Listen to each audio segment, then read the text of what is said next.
BC పెద్దలు 20 సూత్రాల అమలు కమిటీ చైర్మన్ లంకా దినకర్ గారిని అత్యంత క్లుప్తంగా మాట్లాడాల్సిందిగా కోరుకుంటున్నాను. ఒక్క నిమిషం.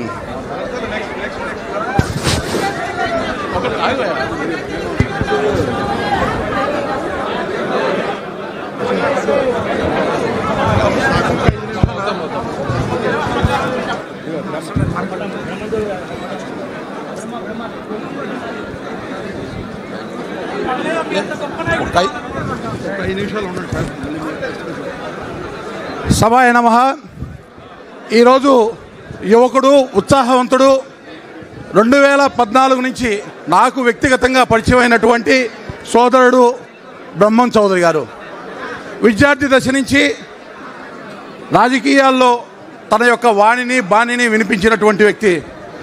యువ నాయకుడిగా, రాష్ట్ర నాయకుడిగా ఈరోజు కమ్మ కార్పొరేషన్ ఏదైతే ఉందో దానికి చైర్మన్గా కూటమి ప్రభుత్వ నేతృత్వంలో ముఖ్యమంత్రి చంద్రబాబు నాయుడు గారి వారి యొక్క మనస్సులో నుంచి బ్రహ్మం చౌదరి ఈ యొక్క కార్పొరేషన్కి చైర్మన్గా బాధ్యతలు స్వీకరించాలి అనేటటువంటి భావన కలగటానికి ముఖ్య కారణం బ్రహ్మం చౌదరికి ఉన్నటువంటి అత్యంత సుగుణం.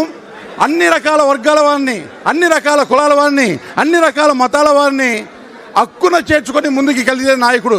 ఈరోజు ఈ కార్యక్రమం నేను వచ్చినప్పుడు, ఈ యొక్క వేదిక చూసినప్పుడు అన్ని రకాల కులాలు, అన్ని వర్గాల వారితో కలకలలాడటం అంటే కమ్మ అనేటటువంటి కమ్మని ఒక ఆతిథ్యం ఇచ్చేటటువంటి అమ్మలాగా అందరినీ హక్కున చేర్చుకునేటటువంటి గుణం ఏదైతే ఉందో ఈ యొక్క వేదిక మీద ఆ స్ఫూర్తి ఈరోజు కనపడింది. ఇవాళ ఉన్నటువంటి 2019-24 మధ్య జరిగినటువంటి దాష్టికం మనకు తెలుసు. కులాల వారీగా, ప్రాంతాల వారీగా, మతాల వారీగా చీల్చి చెండాడినటువంటి ప్రభుత్వాన్ని కూటమి నేతృత్వంలో 3 పార్టీలు బ్రహ్మ విష్ణు మహేశ్వరులాగా పారదోడిన తర్వాత ఈరోజు సుఖ సంతోషాలతోటి రాష్ట్రం మొత్తం కూడా అభివృద్ధిలో ముందుకు వెళ్ళిపోతుంది, సంక్షేమంతో ముందుకు దూసుకువెళ్తూ ఉంది. ఇవాళ మన మీద ఉన్నటువంటి అచంచలమైనటువంటి బాధ్యత అన్ని కులాలని, అన్ని మతాలని కలుపుకొని ముందుకు పోవాలి. ఇవాళ అనేక కమ్మ సంఘాలు కూడా కేవలం కమ్మ విద్యార్థులకే కాకుండా ఇతర కులాలకి సంబంధించినటువంటి విద్యార్థులు కూడా చేయూతనిచ్చి ఆసరాగా నిలబడుతున్నటువంటి పరిస్థితి.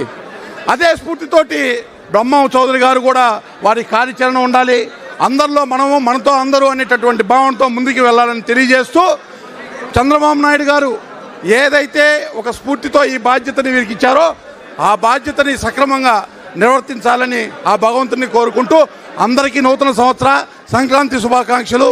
జై హింద్, భారత్ మాతాకి జై.